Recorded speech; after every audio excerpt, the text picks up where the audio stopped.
Well, hi there. I'm Diana Montford, the world's first transgender television journalist. Born male, became female. The LGBTQ community. There's a B in there. That stands for bisexual. Maybe it should be pansexual, non binary. There are so many sexuals involved in the LGBTQ community. We're going to discuss some of those interesting venues and options with certainly an expert in matters LGBTQ because she is the archivist at the National LGBTQ Archives here in New York at the Gay Center on 13th Street. She handles all kinds of materials from all kinds of sexuals. And we are going to talk to her about, what exactly bi means, what exactly pansexual means, what non-binary means. All those interesting terms that you may be wondering, well, what does that mean? Like pansexual, does that mean that you get hard when you look at Teflon? No, it doesn't. It means that you are going to find out who's who, what's what, and how they got that way. Anyway, my guest is Ms. Caitlin, I want to say Caitlyn Jenner, Ms. Caitlin McCarthy. Caitlyn Jenner watches this show. Hi, Caitlin. Hi, Laverne. Laverne Cox watches this show. Hello, Laverne. Hi. and many other trans folk, as yet unsung, but someday you'll all be stars. Damn it, you betcha. Anyway, my guest is Ms. Caitlin McCarthy, who is the archivist at the National LGBTQ Center here in New York. And we are going to discuss all those sexuals that aren't L or G or T. All those nice people who, and intersex. I mean, they have, certainly have. Oh, sure. Yeah. So, okay. Now, bisexual, what does that mean to you? Well, first I want to say happy 20 by teen, Diana. 20 by teen? That's the year we are in, and I'm so glad we're having this conversation. Okay. Do you get it? No. Well, 20 by teen. If you mumble, it sounds like 2019. Oh, that's the joke. Okay. That's the joke. Come closer, because of the sure. camera. So, you mentioned pansexual, which I think is a great place to start. I think that there is a bit of misunderstanding about what bisexuality means. I think that the idea that we are actually very binary obsessed gets thrown around a lot because folks misunderstand it to mean that you are attracted to only men or women. Now, you may have seen the term bisexual or plus or bi plus being used, and this is to denote the fact that it's not used to mean that you are attracted to only men or women, but rather you have the capability to find yourself attracted to any gender.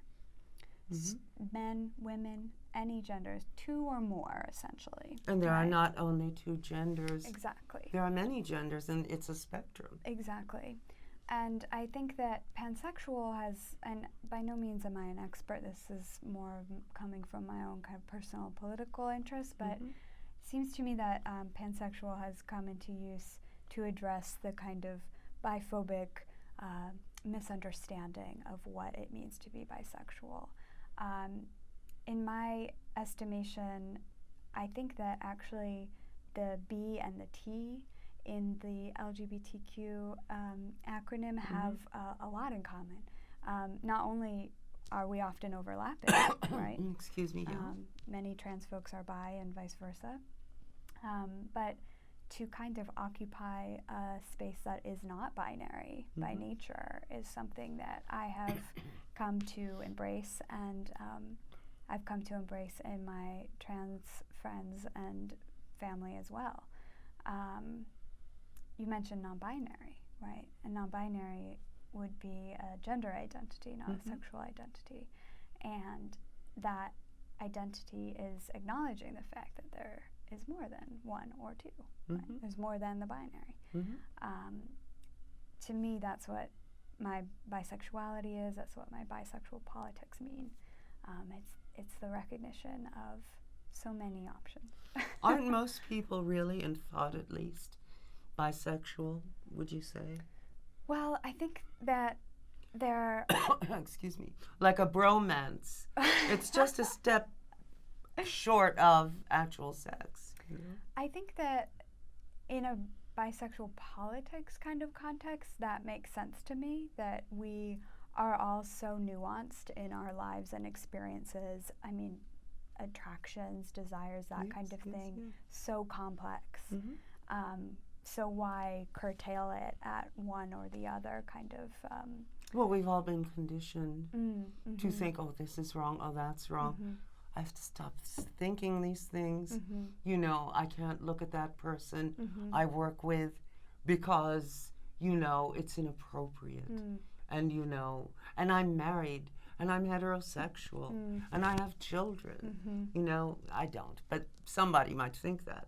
And, you know, they would have problems because they've been conditioned to feel guilty about that, you know?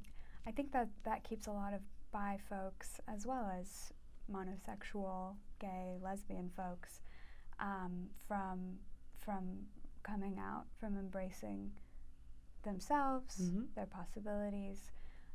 I do know that bisexual folks are the majority of the LGBTQ umbrella. Isn't that it? I didn't know that. All polls show that, you know, it's something like 40%.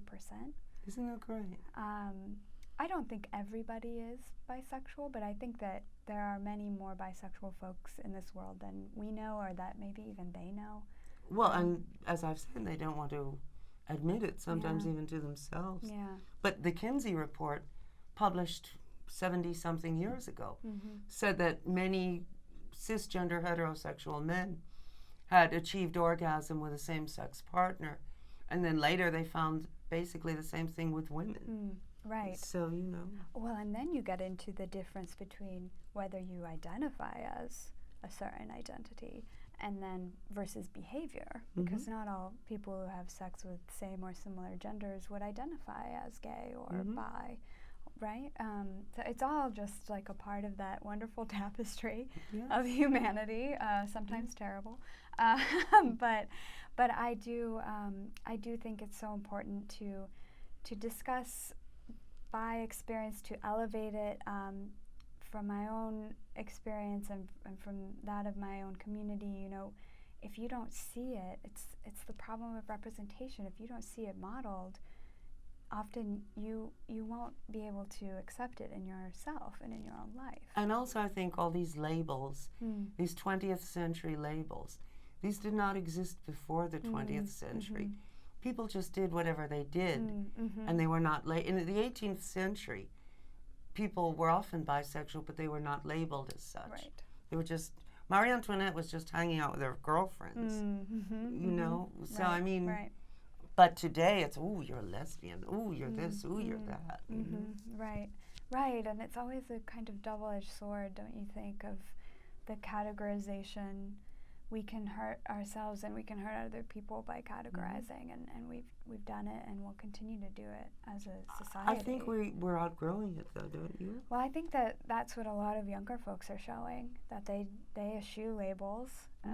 They do what they damn well please and want to do, and they're very accepting. I still think there is a real role that these identities play when you want them, and it's especially in a political sense. But even personally, I think that it can be, of course it can be empowering to eschew the label, and I support anybody's choice to do that, but I think that in other cases like my own, it's actually very empowering to find a kind of home within that label and within the history that the label denotes. And I feel very, I just feel so moved when I can and do learn about, you know, the bisexual activists that came before me, and people that are not very famous, though. I mean, we've been in this big 50th anniversary year now of the Stonewall Rebellion. We're shooting this in 2019. Yes. Right, 20 by teen. Yes, there you go. And 20 Ovaltine. And we are starting to recognize many of our forebears who have previously not been very famous, and I'm very happy about that. But But I think about, people like Brenda Howard, who helped organize the first march upon the anniversary of the Stonewall riots here in New York. She was a member of the Christopher Street Liberation Day Committee. We have photographs in the Center Archive of her at the demonstration against Bellevue alongside Sylvia Rivera. I've never heard of her. And Brenda Howard, right? I've never heard of her. There you go. And I was there in the village at that time. It's Brenda. Why haven't I heard of her? See, that's how I feel when I learn about these people, and I just think that that's a part of what we can do by, acknowledging the category and proudly wearing it. We can lift up the stories of folks who were actually out there fighting for bi rights. Isn't this also misogyny, though? If she'd been a man, I've heard of Jim Forat, whom I know. I've heard of a lot of men, and I've heard of trans women because they're very striking, and that attracts the eye in the news media. But I've never heard of Brenda Howard. Right. It's an interesting point. I mean, I think sexism runs through everything, like racism does in the country as well, and so I don't think that's wrong. I think that's right on. I mean, honestly, I don't know that I have very many historical bi men as role models, though. I would be very curious to learn more about them. I mean, I know. Well, Oscar Wilde was married. Oscar Wilde. Well, and he had a child. That's a good question too. Speaking about before labels, I mean, you learn about these people who Virginia Woolf, for example. Exactly. I mean, she behaved in a manner that one might call bisexual. You don't want to create the identity for the person, but it is an interesting thing to study. And how many housewives during a coffee clutch have grown maybe too close to the neighbor, and they don't consider it lesbianism because they don't have crew cuts and big shoulders. Oh, sure. They just think, oh, well, that was fun, but don't tell my husband. Right. Well, I'll shout out one of my other favorite bi role models, who is a woman named Lani Ka'ahumanu, who is, I believe, Hawaiian Irish, perhaps, out of San Francisco. She moved there from somewhere else, and she was a housewife before she moved. She brought her kids with her, moved to San Francisco, came out as a lesbian, I think because she had a woman partner, and was doing some work around LGBTQ organizing. Of course, at that time was calling it gay organizing, I'm sure, gay liberation. And then I think, a decade later, something like this, around 1980, she fell in love with a man. She came out again as bisexual. And no doubt she was despised for it by all communities, She encountered a lot of crap. Sure. And it spurred her to organize around bisexual rights specifically. She helped found BiNet, which is still around today, the Bay Area Bisexual Network. She spoke at the March on Washington in 1993. Wow. She was the only bisexual speaker, and she spoke last. That we know of. Yes. Yeah, right. Well, there you go. Ronald Reagan might have been there. But hey, do what you have to do to get those parts wrong. Slurp that producer. Anyway. You said it. Well, you never know, But I think a lot of actors are gay if it suits them. But anyway, now I'm thinking of actors I know who are ostensibly straight, but we know better. No, I mean, and it's really shocking, the ones who... Okay, Spencer Tracy. You could have knocked me over with a feather. Spencer Tracy was gay, it says here. Yeah. Which is, well, he was bi. I mean, he had children and he was married. Sure. And Katharine Hepburn wasn't hanging around just to be abused. So, but I mean, and Katharine Hepburn was bi, and... It's just this kind of default, right? If you're with a partner of your similar gender, you're gay. Right. If you're with a partner of a different gender, you're straight. But that's just not the way it is. And your identity doesn't go away when you change partners. Like, you're still who you are. You still have the capacity for what you have the capacity for. And it's not so much the body as the person, I mean, you might have a preference for one or another gender if you want to be binary about it. But sometimes you like the person so much that will override your preference for another gender, and you will just deal with it, you know? Sure, and I think there's a lot of power in embracing that, and a lot of, I think there's a lot of compassion in it. I've been able to kind of build up a whole politics around it. It's a little tough when you start to want to do your homework, because some of the books published, some of the works on the subject are quite old, and they come out of that kind of original kind of fulmination in the late 80s, 90s, when, you know, the term bisexual started to be introduced to different groups. The LGBT acronym started to form. Of course, T was left out for far too long, as we know. And that's just not going to cut it. Well, even L was too. It was mainly, you know, Often gay. it was, yeah. Even Ellen on her sitcom said, "Yep, I'm gay." Right. You know, I mean. Yeah. Well, and he's her lover, her spousal figure, her partner, is now with a man. And whether or not she identifies as bi, it's really up to her, right? I mean, it's up to all of us to decide for ourselves. Yeah, but you know that the world delights in labeling and putting down others. It does. And I think it's the conversation around I'm going to get water. Yes. Oh, sure. Well, I think that sometimes what I find happens in queer circles is there can be a little bit of you know, the term oppression Olympics, where you start to compete in who has it worse. Exactly. But that's not the point. The point is just that it's different, and that I think in terms of what I can best speak to, because I don't identify as lesbian, I do identify as genderqueer, but I think that's a very different thing than being trans. I agree. But to what I can best speak to, I just see that experience is, it has damaging effects, biphobia and bi-erasure, and well, you often can the see worst that. enemies are hardcore gay or lesbians who say, she's going to leave you for a man. Right. You know? It comes from within the community, it also comes from outside of it, and that kind of double biphobia, we see it in the numbers, because the folks who are dealing with the highest levels of mental illness, of domestic abuse within the queer community.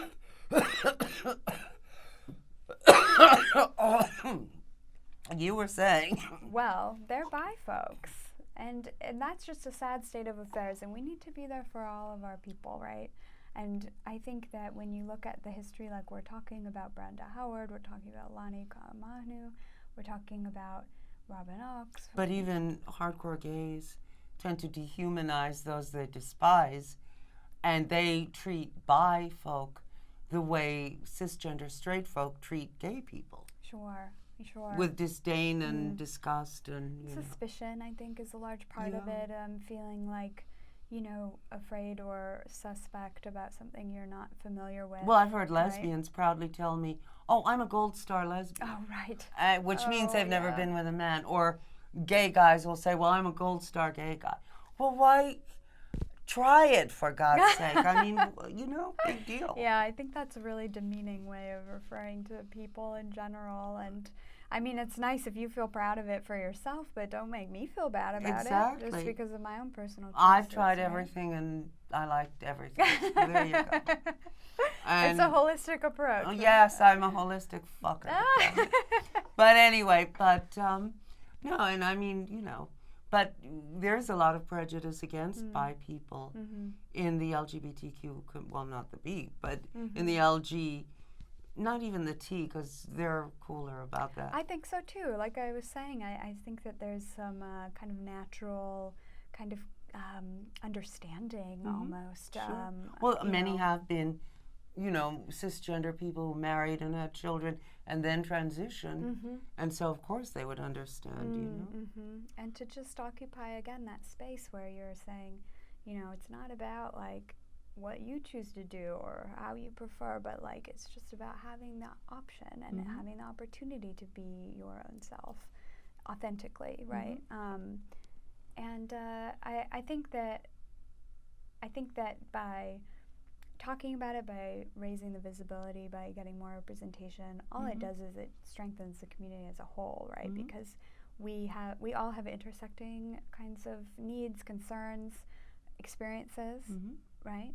And if we can all be there to support each other without this kind of infighting or this kind of phobia, right, within community, that's the most hurtful. People will fool, like two cisgender, seemingly heterosexual men will laughingly say, well, we're fuck buddies. Now, they're having sex, but they think, well, it's because I don't have a girlfriend right now, you know, or something like that. But that's being bisexual, you know? And maybe if they're aware of it as an option, they would embrace it, right? Yeah. And the world would get a little more queer. Well, I think the two men who killed Brandon Tina were fuck buddies, which means they were sort of queer, and maybe they were killing themselves when they killed Brandon Tina. Oh, it can take such dark forms. I mean, it's terrible. Self-loathing is dangerous. It's horribly violent. Because if you turn it out, that's murder. Violent. Yeah, exactly. So it's really just about understanding each other, letting each other live, you know? Well, in Trump's odd little world, anyone who is gender non-conforming or has not been an Eastern European refugee who's appeared in Maxim is considered a bad person, you know? Absolutely. I mean, now more than ever, we need to support each other. I mean, the things that are happening, the rolling back. I mean, I just don't get. Well, it's worse in Russia, I think, where they have decided that non-traditional relationships should be illegal. Meanwhile, Putin is strutting around half naked on his horse like an ad for a gay porn film, you know? So, I mean, whatever. Very S&M-y, you know? Yeah, absolutely. But, and watch, I'm going to get a cup of plutonium tea, courtesy of I know, be careful. I know, I'm joking. You know, Vlad, our names are on a list. I know, yeah. and Vlad the Impaler will get us. But anyway, we'll get you, he won't want me. But anyway, I'll be combing his hair while he's playing with you. Oh, dear. Yeah. Dreadful. Yeah, well, it's better than Trump. No comment. Yeah, right. But what I do want to shout out is I mentioned some of the ancient titles that were a little disappointing to me to have as my only resources when I was younger. What were they? By Any Other Name, the anthology that's kind of a seminal title. Have you ever read Pan Sexuality by Havelock Ellis? No, I haven't. Oh, it's such fun. It's something for everyone. Yeah? Yeah. I'll add it to my endless reading list. I hope it's still in print. It's from the very early 20th century. It's a lot of fun. Okay. Well, talk about going back, right? By Any Other Name came out in 90 or 91. But there are some good works being done lately. I mean, one that I love is a book by Sherry Eisner, who is out of I believe she is Palestinian, or perhaps Israeli. You'll have to forgive me, but I've forgotten. But she is a bi writer, and she wrote the book Bi: Notes for a Bisexual Revolution. And reading that book it kind of clicked. Certain things clicked in me. That's good to know. This was a few years ago. It came out in maybe the early 2010s, and it really helped me orient myself, pun intended, I suppose. And that's a wonderful work. I think the advocacy work Sarah Ramirez is doing is fabulous. She's out there on the internet, out there on the streets, really speaking up for the BI+ community. So it is definitely a movement. Like, it is there. It's picking up steam, if anything. Or maybe people are just being more honest. Because as we said earlier, 40% of... Something like that. Yeah. 30 to 40, yeah. Really, know. And so much of it they discount, well, that's not real sex. Right. Right. He touched my dick, I touched his, but that's not real sex. Or it's experimentation. Yes. That ghastly Christ, was I drunk last night? Let me tell you. John and I fell into bed together. Yeah, Fire. what an accident. Oh, wow. He's better than any girl. Ha, ha, ha, ha. That's how they excuse it. Mm-hmm. And having being trans, I've been in a few locker rooms. Ah. So I've heard stuff like that, you know. Mm-hmm. Yeah. Yeah. It's ghastly. Well, depends on who's saying it, but yeah. But anyway, that ain't all I heard in locker rooms. But, you know, yeah, it's very strange. Yeah, it is. But anyway, so now if people want to contact you at the Center archives, because they might have some materials pertaining to bisexuality, pansexuality, non-binary sexuality, intersex. We haven't discussed the intersex. I can't speak with authority, but I am very much interested in making connections around records related to intersex Absolutely, lives. yes. Yeah, absolutely. Yes. And, you know, if you're intersexed, contact us. And I don't know what we'll do, but we'll talk. Absolutely. And you can reach me at archive@gaycenter.org. It's archive without the S at gaycenter.org. And I'm especially interested in the B and the T and the I and the A and the other letters of our lovely acronym because A, B, C, D, F, G, H, I, J, K, L, M, N. Yeah, we need to get that representation, you know? Yes, It's until important. we think of still more categories to add so that we have, you know, right. everything under the sun. Oh, But yeah. so do you think that bi people should marry and have sort of an open marriage when it comes to the other sex? In other words, if you marry a man and you say, well, you're the only man I'll have, but, you know, if I like a woman, I'll be with her? If any individual bi person wants to do that, I think anyone should do that, right? I think non-traditional arrangements, non-monogamy, I mean, that's also very interesting. It's very hard to do well. I think it takes a lot of work, but I think that's a lovely option. But I think that that goes for any sexual identity. I don't think that bi people are more inclined. We forgot asexual. Mm-hmm, They have right. rights too. Of course, and wonderful stories that are not told often enough, nearly often enough. I think We have there's a lot to 28 learn. seconds. Ah. Anyway, my guest has been Ms. Caitlin McCarthy, who is the archivist at the LGBTQ Center here in New York. She's a fascinating person, as you can see. So email her and she can steer you to interesting books on the bi situation. I'm Diana Montford. This has been the Diana Montford Show. I love you no matter what gender you are or like. See ya.